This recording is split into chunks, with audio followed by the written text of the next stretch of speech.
one thing I want to rewind all the way back to is your earliest memories as a refugee, and paint the picture for the listeners of what that would have been like growing up. Yeah, look, I don't know if I can take too much credit to being, I guess, a refugee as such, but I was born in a refugee camp. We were really fortunate in the 80s that they were allowing, obviously, refugees to come in, and I was only 6 months old when my parents got, I guess, sponsored into the country, were granted access. But I think the journey before that is probably the part that shows a lot of resilience from my father.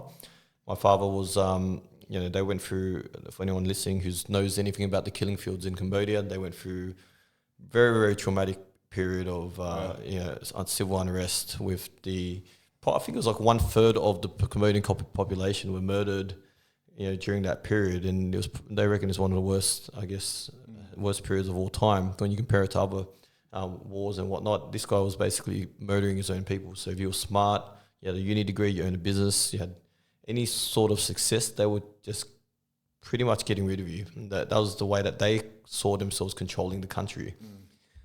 So what my family did is they ran off and they basically fled to the farms to pretend to be farmers, left all their belongings behind, and they were stuck there for many, many, many years. And so it was all about that perception of trying to make it look as though they weren't wealthy, they didn't have anything, correct. And so they wouldn't be killed. So they lost literally everything. So the family were pretty much farmers, and they had to pretend to be farmers or be farmers for a long time.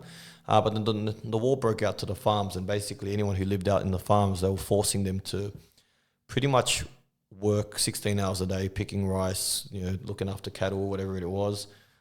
They sleep, they get a bowl of what we call it congee, but it's basically rice mashed up with a few things. That's all they eat all day. So everyone's malnourished. People were just dying from malnourishment, disease. And they weren't allowed to have showers. So imagine, they were allowed to shower once every week or two or whatever it was. Dad learned how to catch birds, eat bugs, anything that would give him a little bit of protein to survive. And that went on for pretty much the prime of his life, between when he was 18 all the way through to when he was in his 20s, right? Yeah. No education. So after that kind of resolved itself, the war finished, I think the country was left in ruins. Everyone was living in poverty. That was the only one option. My dad had a few blocks of gold and stuff saved. Yeah. And the only thing they had was to jump on a refugee boat and go, look, we're going to get on a makeshift boat and try to sail our way to Australia. They got caught along the way, ended up getting put on a boat, which then got caught on the Thai border. The Thai police said, Thai military, so the border patrol were like, well, we've got, our jails are full. We've got nothing, we don't know what to do with these refugees. So they decided to get a tugboat, pull them out in the middle of the ocean, shoot some holes in the hull, and just left them out for dead, which they went cast away for a long, long time. I don't know how long, but they were dying. Rain came. They were able to drink the rainwater to survive and crash into an island, which they were saved by a fishing boat. I don't know, I think it was a week or 2 weeks later. I can't really talk on behalf of my father. He doesn't know how many days. And then the fishing boat found them, took them to their village, basically put them in shackles and locked them up. And then he was stuck in jail. And then he had the gold, bribed their way out. And then a year and a half later, my dad goes, hey, let's do it again. So let's do it again. Yeah. But none of the other family members wanted to go. That first journey, we had literally every single member of the family. A whole generation was going to be wiped out, basically, on that boat. They don't really have another choice, though, right? Like, go back to your country or give it another shot. Yeah. Well, they didn't. If they'll just... The life that was there was no life. It was just, it was just terrible. So that was their only option. Then the second time around, they ended up to the Thai border again. And guess what? The Thai border patrol caught them again. Went back into jail. Instead of taking them and sinking their boat into the ocean, this time they put them into the jails, and then which eventually became refugee camps. So they pushed them into the refugee camps, and then they ended up... going to jail is probably safer than going home at that point. So 100%. Yeah, 100%. So they put them in a refugee camp in Thailand, and I think they were stuck there for 3 years or something like that. In the second year, I was born, so 2 and a bit years later. I must have been bored there, didn't have condoms or something, so that's how I was created. I can't think of it. When were you old enough to sort of appreciate this story? Because, do you have any vivid memories of, growing up? Yeah, look, I think I have memories obviously of being not having much money, obviously, but working really hard. My dad would work, mum would sew all day, would sell stuff at the markets, do anything to make a bit of coin. And I think that kind of instilled a lot of work ethic in me. Obviously, living in conditions like I think we started off in an apartment. There was heaps of us in a 2-bedroom apartment, just living in it together, like mattresses on the floor, and, sleeping everywhere. And that's kind of like, the vivid memories of all of that. But, I had a lot of fun. I used to remember dancing to Michael Jackson. Funny as the Michael Jackson movie came out recently, I have all these memories coming back of me playing it. I had one tape and it was Michael Jackson. Yeah. And I just played him on repeat all the time. It's crazy. Would I be right in saying that those initial exposures to what your family had to go through to create a life in Australia be a strong foundation for you building Strategic Brokers to what it is today? Oh, absolutely. I think in the background, my father instilled 2 major things in me. Is that the value of a dollar, in a sense that he has a scarcity mindset. Everything is precious. You can't let anything just be wasted. Like if we wasted a grain of rice, he used to smack me with a bamboo stick. Like you can't do that to kids nowadays, all right? But like back then, we'd get smacked for everything. He was a tough prick, but that's how he cared, right? And I think I didn't really recognize that until I was an adult, right? Yeah. And I think when growing up, we didn't have a good relationship because of the way he treated me and things like that. But I think he taught me a lot about the value of every single dollar, that, you can't let anything go to waste. I think the big core memories around him also was that he instilled good values in me besides all the other stuff, So I think the good values is kind of what our community was. It's like we looked after each other, and you always look after your friends, your family, and I think that's the biggest part of what made our business successful, was the care factor. I think a lot of people out there, they don't have that same, they're just in it for themselves or whatever it is, but we have this thing where like respect is giving and helping people and treating them well. So what do you think Australia would lose if we stopped welcoming people in who were seeking a better life? Because I think what you raised there, a lot about values. Yeah, look, I think Australia is a multicultural country. Our country's been built on migration. That's how we've become such a wonderful country. Obviously, there's going to be bad eggs in every bunch, right? Yeah. And that's just part of society. But there's bad eggs in the existing bunch that we have here. Yeah, there's bad eggs 100%. In the new ones. It's just whatever the media spins between it, right?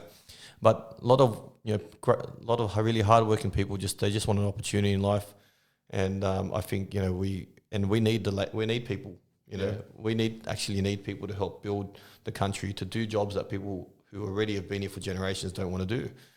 So everyone needs a chance, and I think if there's pros and cons of everything, but I think that exists amongst existing people or new people coming in. Was there a point where you realised, your family was going to be okay in Australia? In all honesty, it was only until I didn't really appreciate it growing up. I was probably in amongst all of those naughty kids running around because I live next to the Housing Commission, and we were naughty kids too, so we just didn't know any better. Yeah. That's just the way that things were around there. I grew up around Cabramatta, and I could tell you, it was a whole different world back then. Yeah. Yeah. It was such a dangerous place to grow up, to be fair. Yeah. You're surrounded by heroin junkies. You got, everywhere I rode my push bike, somebody would try to roll me. Is that insane, right? You couldn't turn a corner without somebody trying to rob you at knife point or something like that. There was a whole different era back then. I used to be scared to take my bike through certain alleyways because I knew I was going to lose it. Yeah. Lost a few bikes, lost my shoes once, lost my wallet, my phone. There's heaps of incidents, but it also, I feel like going through or living through that taught me, I guess, how to really identify human character between good and bad people. And I could almost smell it straight away when I meet people nowadays. Who's genuinely who you can trust. But then again, I still didn't learn my lessons in my 20s because I still trusted people with money, with business that I shouldn't have, I think that's part of building a business, though. You're going to, and I'm sure that'll form part of what you talk about in terms of your setbacks and that kind of thing. But one thing I do want to consider, your story is very different to the last 2 guests I've had on the podcast.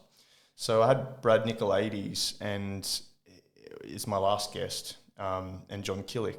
Both of these guys have spent almost 30 years in prison, and a lot of their upbringing, they talked about, involving themselves with, gambling. They eventually became bank robbers, and their life was forged on, I mean, a lot of the circumstances they had in their early years. And I think coming to a country like Australia and not having that wealth behind you, finding yourself in Cabramatta, was there ever do you think a point where you could have gone the wrong way? Oh, You know, 100%. yeah. Nearly every single point between literally year 7 all the way through to when I was probably about 17, 18. But obviously when I got into uni, then obviously I could see my clear path. But I think up until year 10, I got into, man, I was fighting all the time. Like, like my school, it was one of the roughest schools out there in the sense they used to have police on playground duty. I remember in year 7, there was a big fight down at the bus bay where a whole bunch of kids dressed in black came to my school with machetes to come and chop up the year 12 guys. And then the whole school turned against them. They all bashed these guys in front of the bus bay. Teacher got sliced. Like, Jesus. Yeah, it was that was insane. I was in year 7, right? And that's the kind of school we're at. In our school back then, if you had a problem with someone, you'd have to fight them toe to toe. Sort it out physically. But then everyone would come down to the creek, down at the back of the shops there, and you'd fight one-on-one, and everyone would stand around and cheer you on. And then things would break out where like guys had bigger groups and their friend lost and their whole group would just jump in and belt the crap out of the other group. So it was literally, that's what happened on a weekly basis at our school. So you found yourself in some... I was hanging around a lot of naughty kids, man. Like, I was so many naughty kids. Was there a point where you made a specific decision? Like, do you have a memory of a time when you made a decision to choose a better life for yourself rather than making... I did, and I think I shared it once on a potty, is I think about year 10, I got into a fight with a guy and he built the shit out of me. And, I thought I'd win the fight, but, my nose was half broken, my lip was busted, spitting out blood everywhere. I just remember after that moment, it was almost like a traumatic moment when I should go, shit, I don't want to end up dead or